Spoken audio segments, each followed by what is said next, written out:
جار مه وایه خو پټ دوه ټکي وکړه جار مه وایه خو پټ دوه ټکي وکړه چوکیداره زموږ وروڼه ماتوي څوک جار مه وایه خو پټ دوه ټکي وکړه چوکیداره زموږ وروڼه ماتوي څوک لکرې باسم د خپل ورک وجود نشان جوړوم لکرې باسم د خپل ورک وجود نشان جوړوم راغونډوم خپل اندامونه ترې نزان جوړوم لکرې باسم د خپل ورک وجود نشان جوړوم راغونډوم خپل اندامونه ترې نزان جوړوم سپین مخ د تور خالونه ښکلومه ځکه مسلماني تازه کومه ایمان جوړوم سپین مخ د تور خالونه ښکلومه ځکه مسلماني تازه کومه ایمان جوړوم د حالاتو په نسبت سره غزل ده چې لکه باد خوشبو د امن رانوړي څوک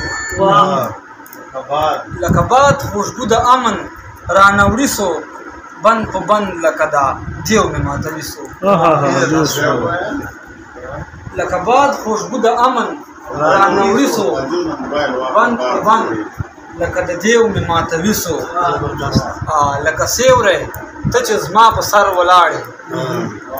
لکه سیوری ته چې زما په سر ولاړې د میچن غوندې بیا ګرد مې ګرځوي څوک لکه سیوری ته چې زما په سر ولاړې د میچن غوندې بیا ګرد مې ګرځوي څوک وخته ته چې زما نام نشان ته غل شوې من الله صاحب وخته ته چې زما نام نشان ته غل شوې بیا تاریخ په سرو وینو رنګوي څوک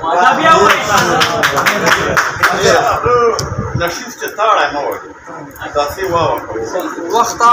ته چې زما نام نشان ته غل شوې بیا تاریخ په سرو وینو رنګوي څوک بس بل شی ده چې په جار مه وایه خو پټ دوه ټکي وکړه جار مه وایه خو پټ دوه ټکي وکړه چوکیداره زموږ وروڼه ماتوي څوک په جار مه وایه خو پټ دوه ټکي وکړه چوکیداره زموږ وروڼه ماتوي څوک نه خبر یم نه خبر د څه له حاله نه خبر یم نه خبر د څه له حاله له مودو نه مې چې ناست دی په مغزي چوک نه خبر یم نه خبر د څه له حاله له مودو نه مې چې ناست دی په مغزي چوک اخرنی شعر داسې تا چې واړه د جهان غم په سر واخیست پد د مینې به احسانه اوس پالي چوک